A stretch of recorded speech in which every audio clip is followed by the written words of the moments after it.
to move to LA where we're setting up our studio. As you can hear though, Pix is going to underway. We're going to get ourselves into this game now. Radiant team ban.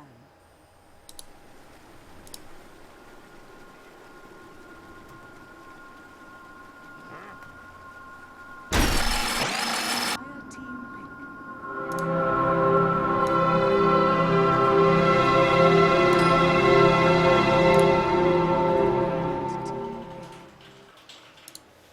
Alright guys, welcome back to the Tides Wrath Australian Dota 2 competition. We're here in the loser bracket finals with a bit of a grudge match. Two of Australia's, well, finest teams. I say finest teams. The Australian scene not known for its depth as far as Dota teams go, but this is one of those tournaments looking to change that, looking to provide a bit of a scene there, a bit of a setting for teams to improve, start playing more, getting more active, and really starting to sort of get themselves noticed on a bigger level.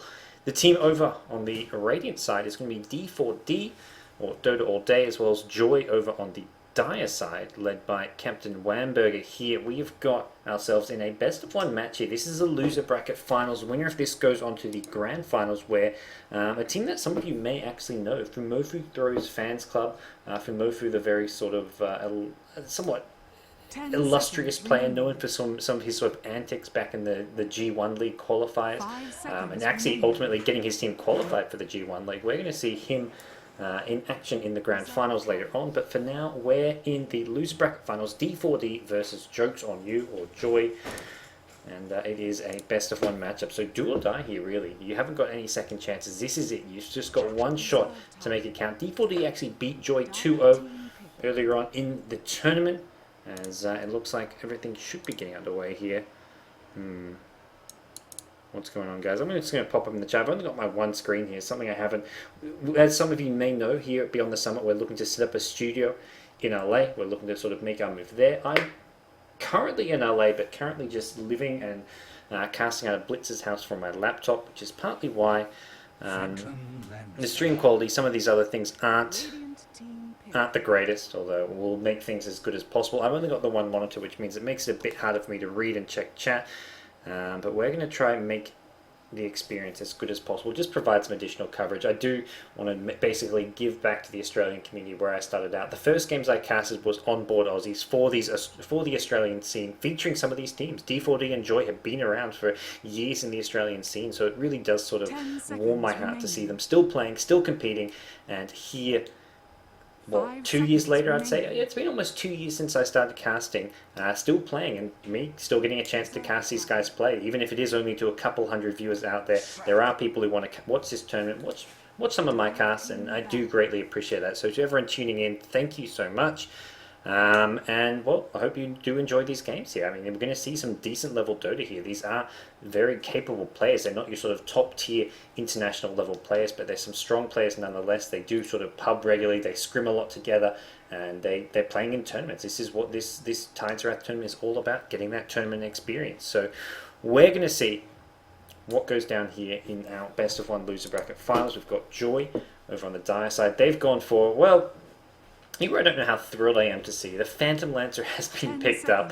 D4D have gone for a Luna, and that's sort of a great way to play against Phantom Lancer. You've got your Luna as a nice sort of early to mid game pushing carry here. If you want to start 5-manning, pushing down a lot of towers, grouping up, and well, taking the game early, Luna's a great hero to do that. All you need is some, well, you can do a lot with minimal items, just a BKB. Maybe you want to throw a drums in there as well. You don't need to get 3 or 4 big items. You can push and do a lot of damage with the team with just that BKB up.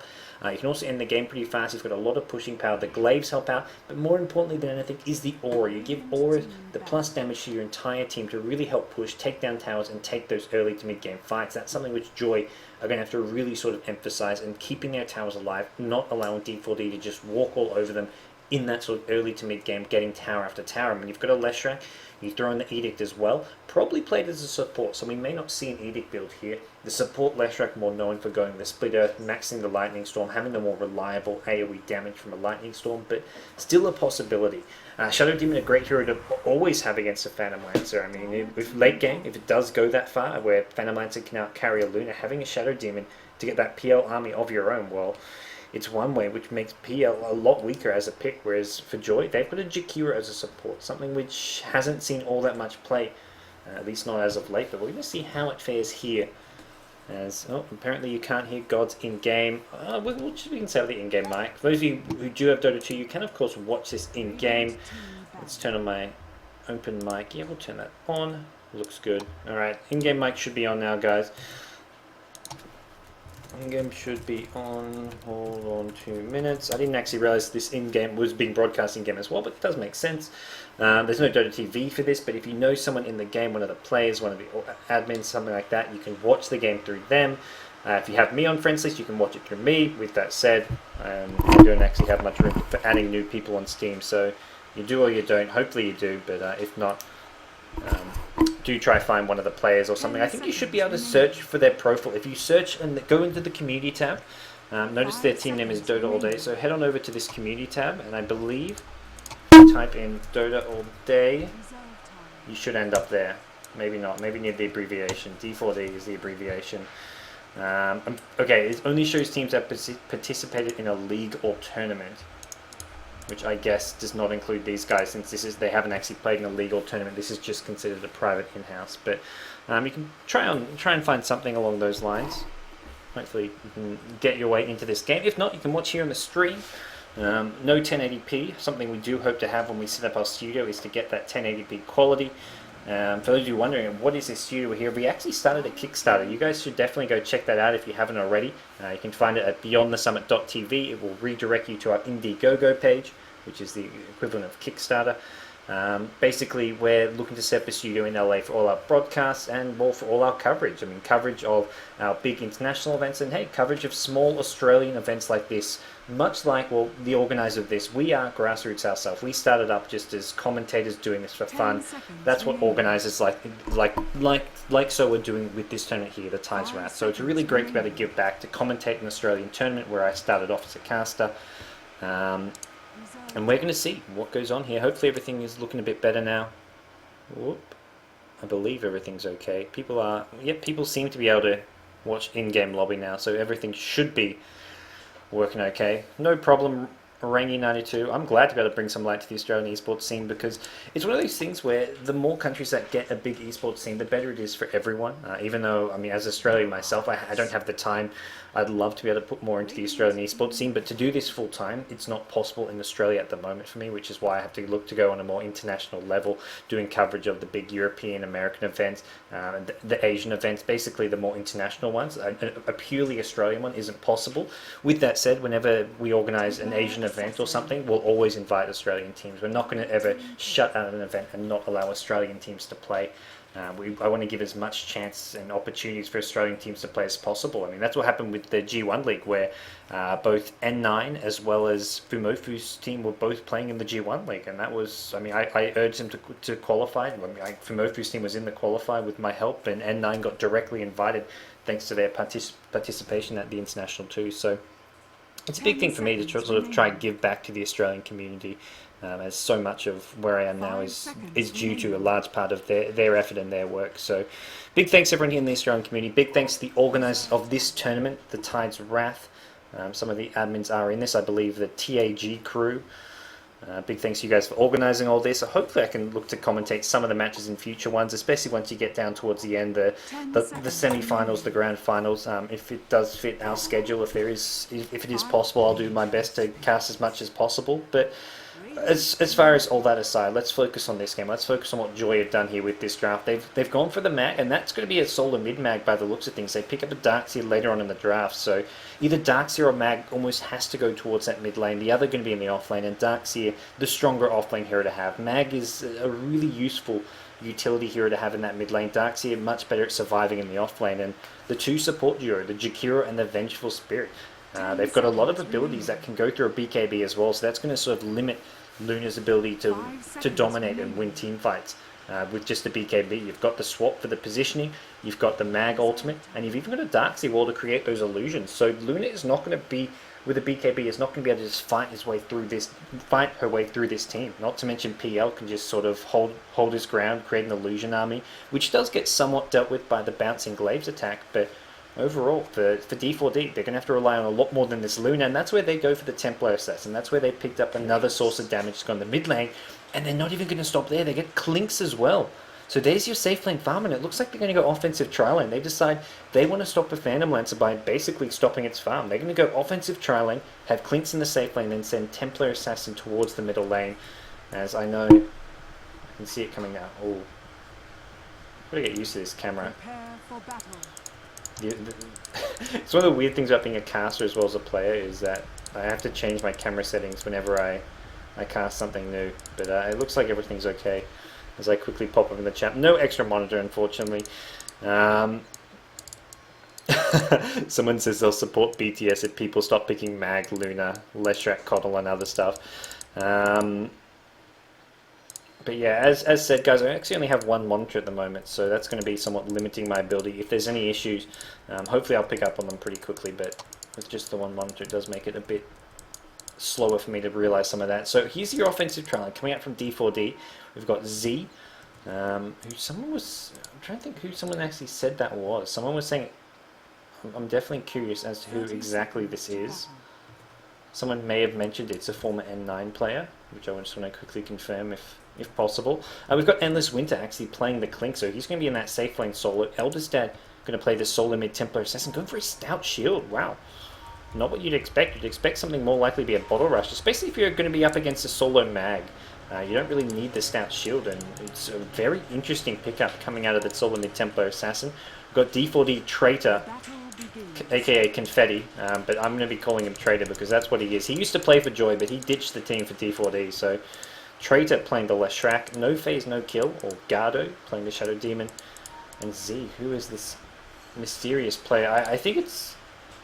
Okay, I'm not sure. I think it's a New Zealand player known as Herbs, although I'm not entirely sure on that one.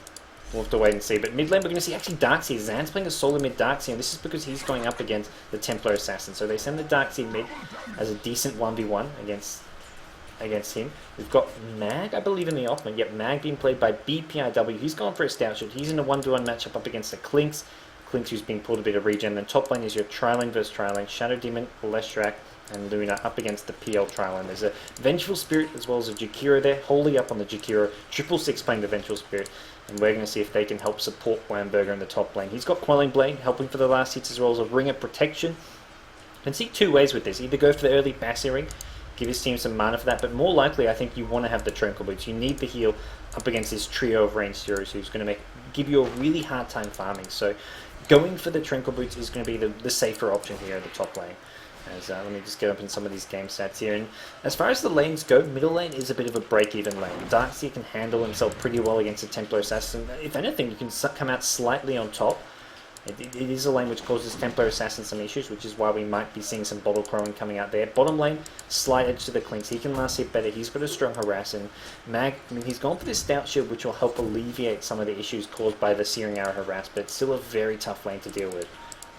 Top lane, and this is another lane. D4D with a definite edge here. Trio of ranged heroes. They're going to be looking to stop PL from fighting. They actually dropped down a Sensual here. They've gone in on Wamburger. He's in a lot of trouble. The Illusions is there as well. Ice Path's going to look to keep Wamburger alive. He is going to doppelwalk out, but not far enough. Traitor picks up the first blood, and a kill very early on onto Wamburger. Leshrac with the kill. That's a lot of gold going his ways now. He's up to 600 gold. May look to pick up some boots, and he'll do just that.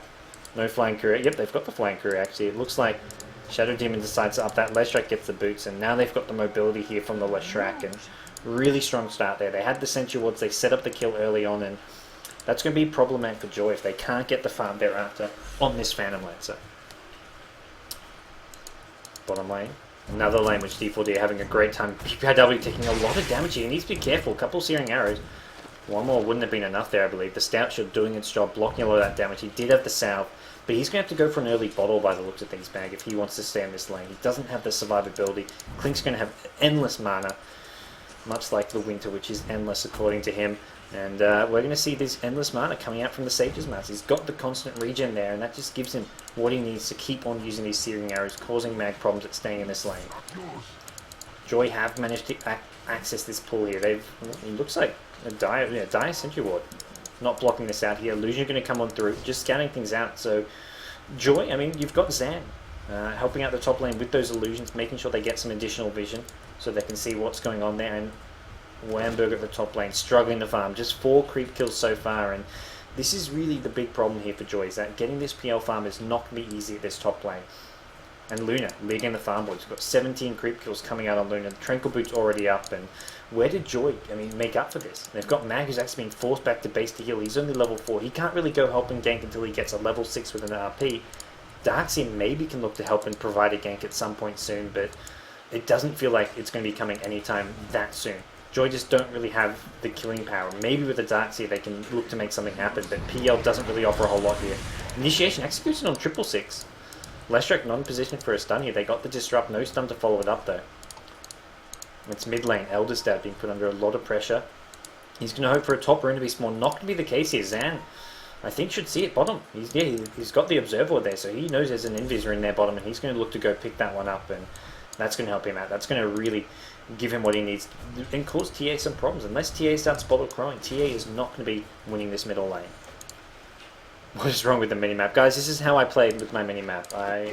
As I said, my settings for when I play Dota and watch Dota are very different. I actually play with my minimap blacked out, although my camera movement is not like this. One thing I forgot to change.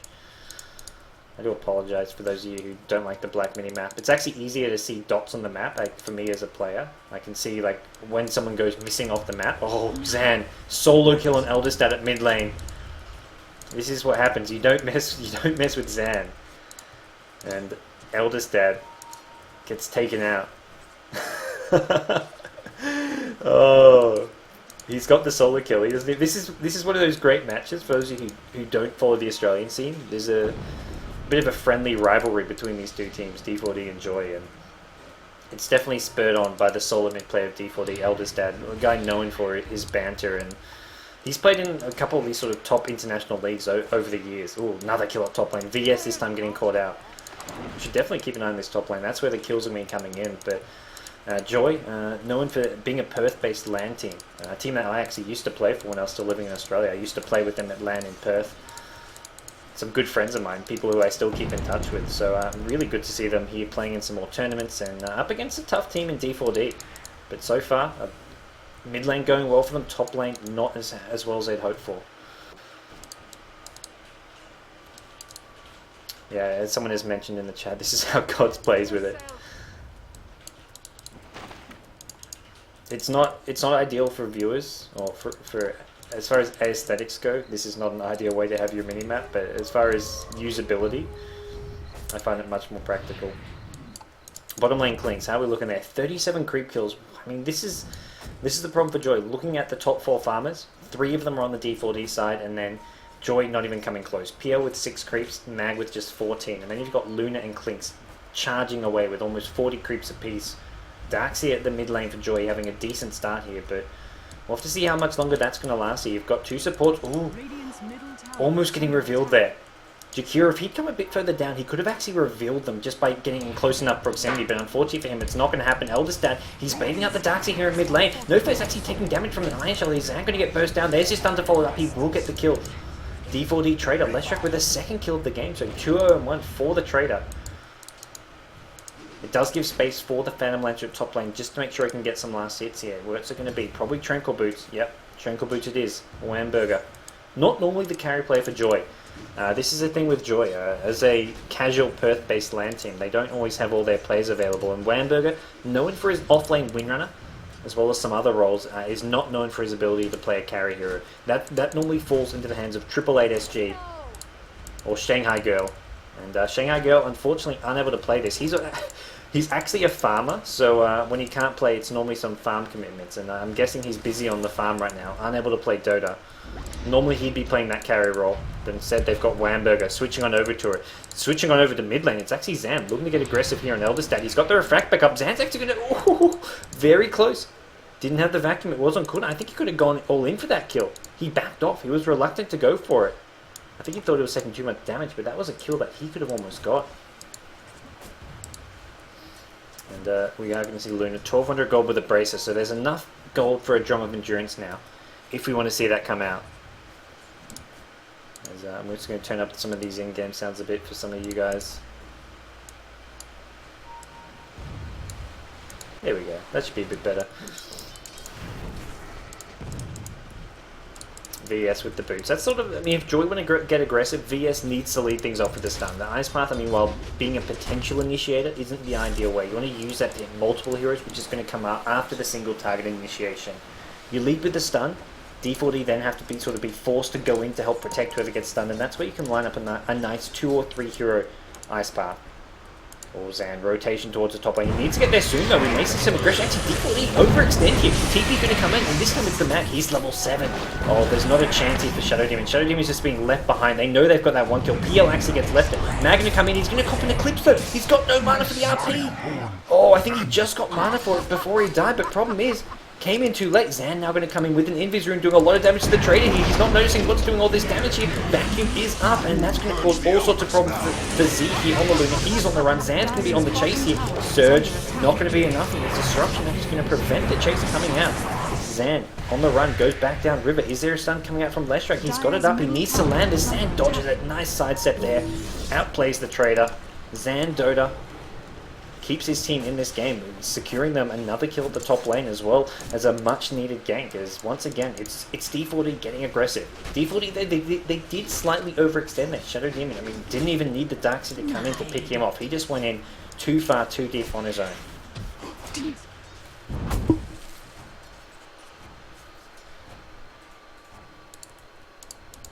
Bottom lane, Endless Winter. Still farming away. He's got his first Oblivion start, so this is definitely going to be an awkward build. This is how you, almost 9 times out of 10, you see that safe lane clicks being played. Both teams at top lane. Observer Ward just in the jungle here. So much action is sort of being based around this top lane, and having vision in this area here is just absolutely crucial for both teams. The pool still being used. This is something D4D haven't done a good job of, I'd say, preventing in recently. Something they haven't also done is get this Templar Assassin involved. Elderstad has just been sitting at the mid lane. The 1 assist he got was when the 2 supports come in, but he's been just focusing on farming away in the mid lane. Does have enough gold for some phase boots if he wants to get those, and as well as having this DD rune, he may look to get a bit more aggressive. Look at this build as well. Because of the 1-to-1 matchup against the Darkseid, he's gone for extra points in side blades, giving him more range rather than look to max out the meld. So a much more defensive build, much more farm-based build, and we'll have to see how that pans out for him as another gank coming from Zan. This time, once again, taking a very long route around. 666 King initiate on Didier.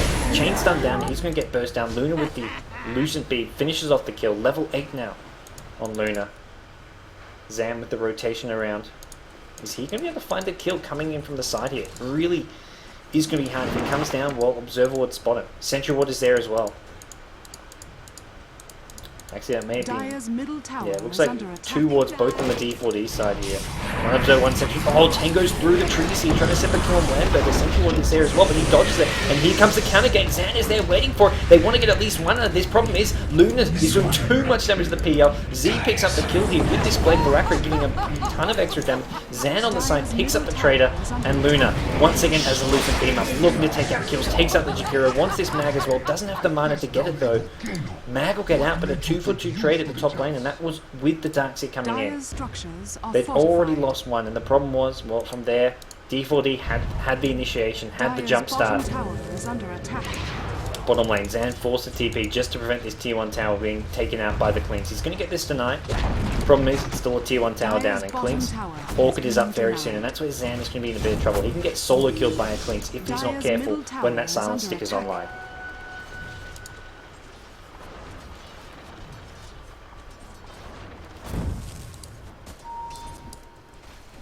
Top lane, Lamberger.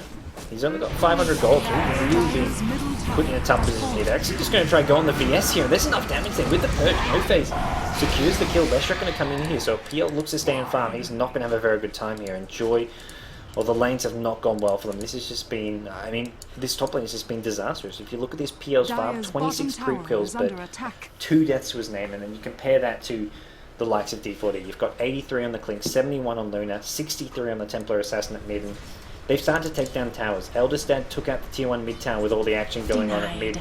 Clink's, while he didn't get the bottom tier 1 tower, it did get denied. It's still a tower off the board. Map control lost for JoY. And now it's the top tier 1. JoY, I mean, they just don't have the ability to defend these towers unless we see a big mag initiation. Dire's top tower has fallen. Something that he doesn't have the Blink Dagger for. He's got the Skewer, but that's all he's got as far as initiation goes. And well, D4D Ultimate Orb now up on the Luna. It looks like we're going to be seeing a straight Manta style, not even worrying about the BKB. I mentioned there's a lot of heroes who can sort of deal with a BKB on Luna as far as the mid to late game goes. With the PL, the Mag Ultimate, you've got a VS swap for the positioning, and that's why we're seeing this Manta come out right off the bat. D4D, no, they can just look for a more pushing style of play with this Manta style. You've got DPS coming out from the Clinks as well, and it's going to be BPIW, the man getting caught out on the side here. Oh, big vacuum followed by an RP here. BPIW taking some searing arrows to the face, so he's going to go down. Problem is, it's the Luna who's going to get caught up in return. Zan is looking to chase. Wamburger going to kill with the Lance, and that's a much needed golden farm for him. Wham going to get dual stun with Zan, and Zan now on the run. One more searing arrow. Is it going to be enough? He's going to get scattered up by this Shadow Poison. He's running up, and Clinks is going to try and cut him off. Can he reach him? Bottom charge is being used. Needs one more right click. Endless Winner decides to back off now. He's got the Orchid up, but he doesn't get the kill. 2 for 1. Mag goes down, but TA and Luna in return. 2 of the carries for D4D. A good exchange going the way of JoY, and JoY needed that badly. And they barely scraped their way out of that fight. It really wasn't the best fight for them, but they come out slightly on top, and it wasn't convincing, but it was a win nonetheless.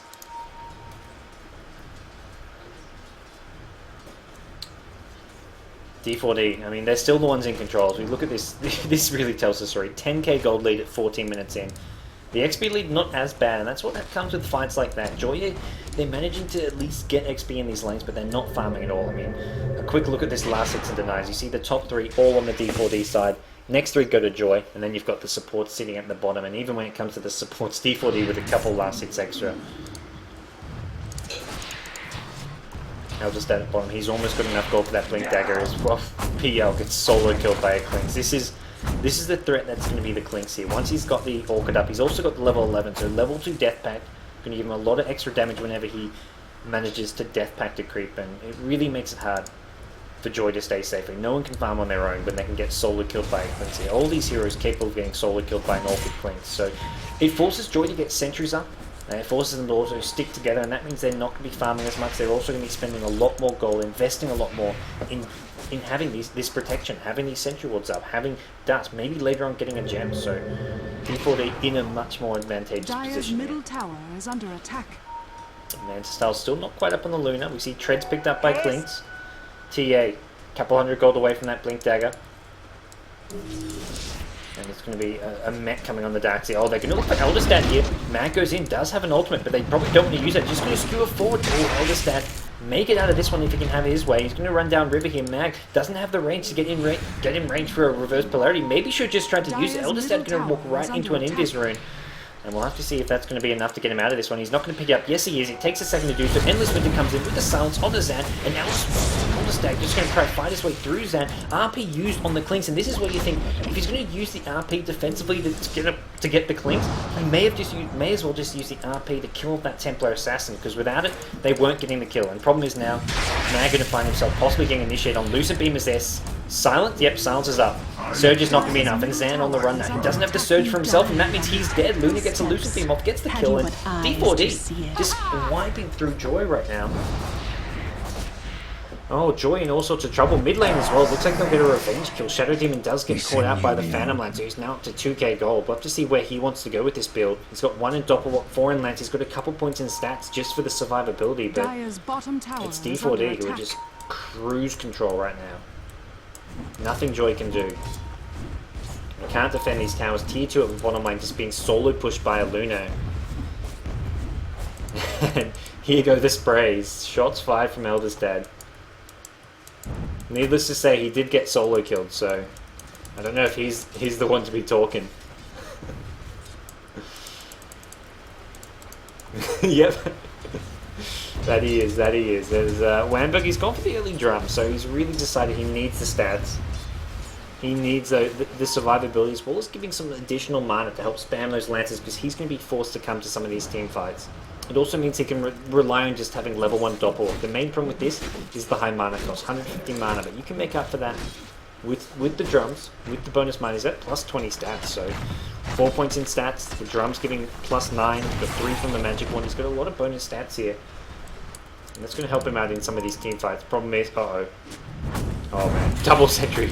Not one, but 2 sentries used just to make sure he can get this kill. Income. Oh, it looks like that's being popped in. They just look to fight his way out of this one Lando. He's going to need another lance, but he's actually not winning this man fight. Barely comes out on top. Oh, he got down to about 30 HP there. Endless win of the Clinks. This is something you have to realize. D4D with a clear advantage here, but you can never get too complacent when you're versing a Phantom Lancer. This hero can just turn around any game. He needs to start getting some points in his Phantom Edge and Juxtapose though. He needs to do that soon. He's going to have the illusion of carrying JoY through this game, and that's something he hasn't got any points in yet. Here comes a rotation from the side. No gem or sentries here. Wamberger just going to doppel walk his way back to base. Dire's bottom tower is under This is attack. double sentry. Klink's getting way too overzealous there, and Observer is actually going to put out a big rotation from JoY. 3 heroes. They actually pop a jump charge for this. Skewer going to go forward here. They have for the first second here. Shockwave just going to help clear it. We'll do a bit of damage to some of these creeps here. Doesn't hit the Shadow Demon, and it's meanwhile mid lane. Luna, tier 2 tower. D4D just, they've got the map control. They see what's coming. They're warding the jungle. They're warding the top rune, and this is really making it hard for JoY to see much and to be able to know where they can get these kills in. Look at this mid. Leshrac has gone in with the Edict. Luca's going to be popped. Luckily it is up, otherwise that Edict's going to get this tower down to about 2/3, maybe even a half HP. Zan's still trying to finish off this mech, and that's really where the problem for JoY is coming, is they haven't even got these basic core items. Even their solo mid Darkseid, who's doing the best on this team, doesn't have the mech up. Does now, 19 minutes in, but they would have loved to have that a bit sooner. Oh man, gets caught out of top lane. And this is D4D just with free movement around this entire map. They're going to de-ward this top hill spot, and from there they can take this tier 2 tower at top. With that, all outer towers are gone. They can look to take out Roshan, then they look to start mounting their siege of the high ground. Start looking to start poking at these tier 3s, which they can easily do. They've got Clinks with the range damage. They've got the Manta style on Luna. They've got TA who can do a lot of damage in a short amount of time with the refract. There's just great ability for D4D to siege the high ground. Dire's top tower is under attack. And this tier 2 tower, well, he's going to be the target here. VS finally realized, okay, I'm a bit stuck here. I need to get out.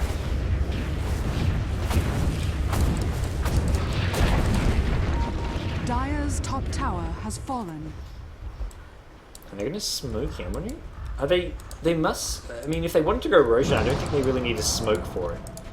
There's no way JoY can really take a fight. I mean, they can, of course, with one big mag ulti, but more likely than not, they want to go for a gank. It's actually Loon on the front lines.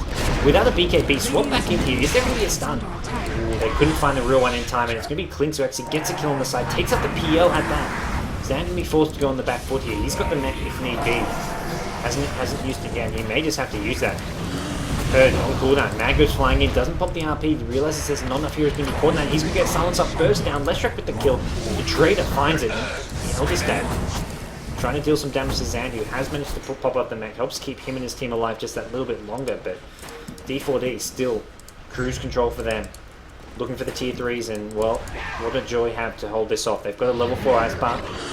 You know, just drop that down, slow down this push just little bit by little bit. The Howl of Terror, Wave of Terror, so being max first, and well, it's one of those games where good thing for it because they need whatever they can to stop a push, and that does more than having the stun. Problem is they're losing Raxus regardless. PL going to just start spamming Lances, but I don't think JoY can hold this. This is flip, they can't. Tier 3 towers, walls, immediately Rax goes down. JoY going to go in, Surge, going to go with the Darkseid. Darkseid drops a wall of Replica, but this is going to be a big initiation from JoY. They're going to take out a couple heroes with this. Problem is they've already lost Raxus, so it's a valiant defense.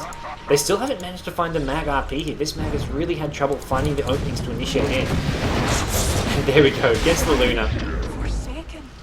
Eldest Dads realizes they got him. D4D, they got the mid Rax. That's what's important. That's what really matters here. The D4D, they're happy to take that trade. Bad team fight for a Rax. Even though they could have taken the Raxes and probably found a better exchange. It was good enough for them. There's Invis on the Leshrac. We may see them looking to take Roshan soon, just to get the Aegis so that another similar fight doesn't come their way anytime soon. But once we see JoY with a couple more points in the Juxtapose as well as a Diffuse on PL, that's where they can actually fight. That's where it can get hard for D4D. Even with a Rax up, it's not going to be the easiest push for them to a PL. The one thing they have going for them is always going to be the Shadow Demon, but being able to create a PL illusion army of their own. Xanax can get cursed up. He does have the Surge up, so he's going to Surge out of it. Unfortunately, the VS doesn't suffer The same fate. He's going to get caught off on the side. Zan taking a ton of damage, down to about 40 HP there. Bottle as well as Mac keep him alive. The Orchid amplifying that damage at the end there, and well, trouble not over as D4D now jump themselves into the Roshan pit. They know VS is down, Darkseer and Mag are both very, very low, and this should be a free Rosh. It's going to be a free Rosh. PL can maybe send some illusions in to say hi, but he's not in any position to fight them. He can't get the PL army up with just the 1 point in juxtapose.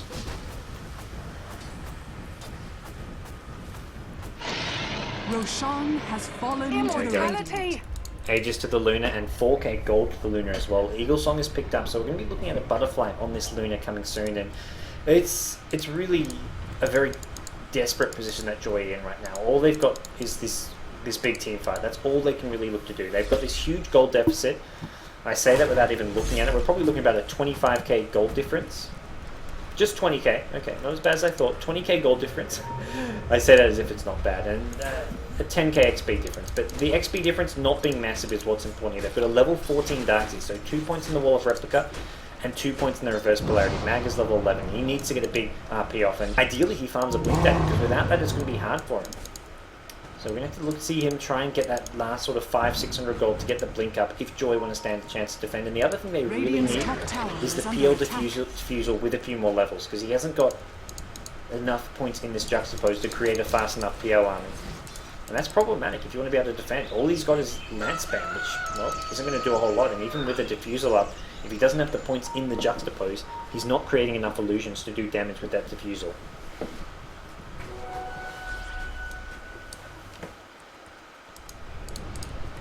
D4D, where are they going? They've already got this mid melee rack, so unlikely we see them look to head back mid, but it's where they are now, looking for some kills. Zan is the one in front here. They haven't quite got enough damage. He's going to pop off the mech as well as the Surge to follow it up, but they're just going to the range rank, making sure they can do a systematic approach as far as tearing apart JoY here, not giving JoY any space to do anything. They've got PL at bottom lane, and well, for D4D, there's no real reason for them to look to push through mid. They may as well slow down this PL's farm. Well, he's staying around for a long time. He may even think to go back in. No, he's going to TP now. Eldest Dad. Sorry, not Eldest Dad. Endless Winter was hoping for him to pop out. 5-man rotation towards bot lane for D4D, and they're really looking to seal the deal here. I think if they can get this bottom set of Raxes now, the game should be theirs. 4 Rax advantage is enough to beat a PL, but if they've only got the 2 Raxes here and we're looking at a PL with a Diffusal Blade, then it gets difficult. PL definitely needs that, wants that second point in Phantom Edge as well, but right now the Juxtapose is more important, having that Illusion army. Also important is defending this bottom tier 3 tower and Raxes. JoY not in position at all. Mag is going to blink. This is going to be the big thing here, and I think D4D somewhat know of the danger that's coming their way. That's why they backed up a lot. Clink's not even there as well. Another hero they're going to look to wait for, and once Clink's is here, that's when they can look to siege this bottom lane. Keep sending in mana illusions for now. They can even use Shadow Demon, just disrupt the Luna and send in Lunar illusions. They can just chip away at this tower. It looks like they're happy to do that. More Lunar illusions, just going to go walking in. Right click the tower. Yep, right clicks the tower. Luna is well going to go in. She's got the Aegis, and Clinked with the BKB can somewhat play very offensively.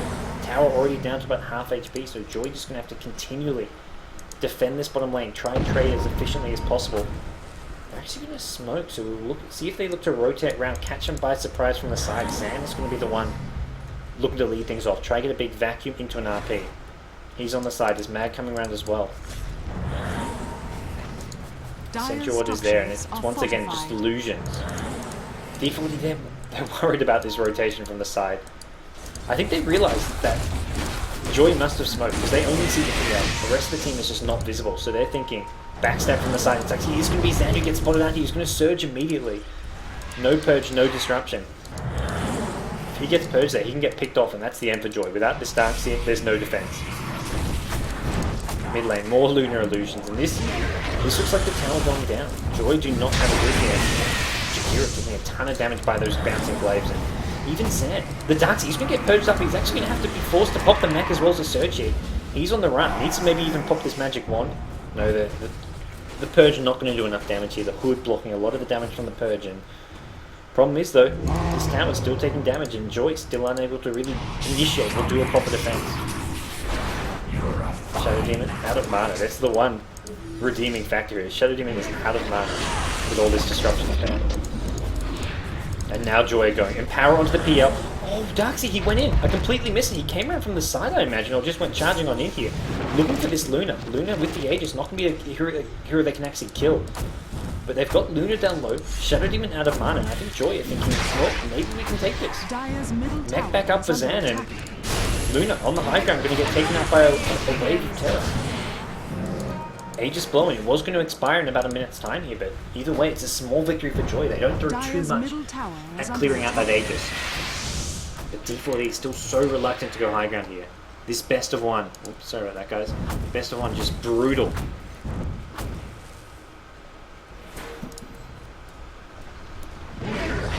Icepath being used to slow the push as much as possible once again. This is where Jakiro can still be so strong. We haven't seen much Jakiro in a while.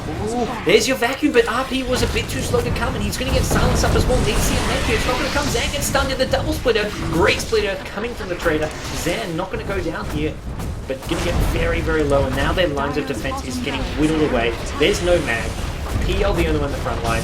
GG is going to be called coming up from VS, and it looks like the rest of JoY going to call this again as D4D finally managed to break through the high ground. Mag getting picked off, sealed the deal. They needed that big RP, and D4D, they've done it. They've overcome JoY. They're going to be going on to the grand finals. They're going to be up against Fumofu Throws fan clubs in the grand finals. A valiant effort by JoY, I've got to say, but they just got completely outlaned. Bottom lane, the Clink's destroying a mag. The top tri lane just didn't give PL a chance to get any farm whatsoever. And D4D, after once, were having these strong leads. I mean, as far as the draft one, it was really where they set the tempo. They got the early Shadow Demon Luna pick, and that just gave them this incredibly strong tri lane, which JoY didn't have a way of beating. And once they picked up the PL, D4D knew, without a doubt, they're going to go offensive tri lane. They had the stronger lanes. And, well, D4D, they're going to go into the grand finals here in your Tides Round tournament. For those of you just tuning in, this is an Australian Dota 2 tournament featuring some of Australia's best teams. And I'm, of course, Gods, your Australian Dota commentator. Partly why I'm commentating this, as it was where I started casting some of these Australian tournaments. So great to be back, but great to see all you guys supporting the Australian Dota scene, as well as great that I actually get a chance to cast some of these tournaments. So JoY get defeated, although they are looking to put up one last hurrah. As Luna says, I don't think so. I'm just going to go plowing through with those glaives. Speaking of plowing, that's where the JoY carry player, 888SG, he's off farming in real life rather than farming creeps. He normally farms creeps, but today he's farming in real life. So JoY, one man down, you get defeated by a D4D, a bit stronger today. Anyways, guys, thanks for tuning in. I'm Gods. You can actually follow me on Twitter at BTSGods. But the Tides Round tournament, this is what we're watching. This is what's going to be coming up next with your grand finals match between D4D and Fumofu Throws fan clubs. Stay tuned, guys. We'll be back soon with your next round.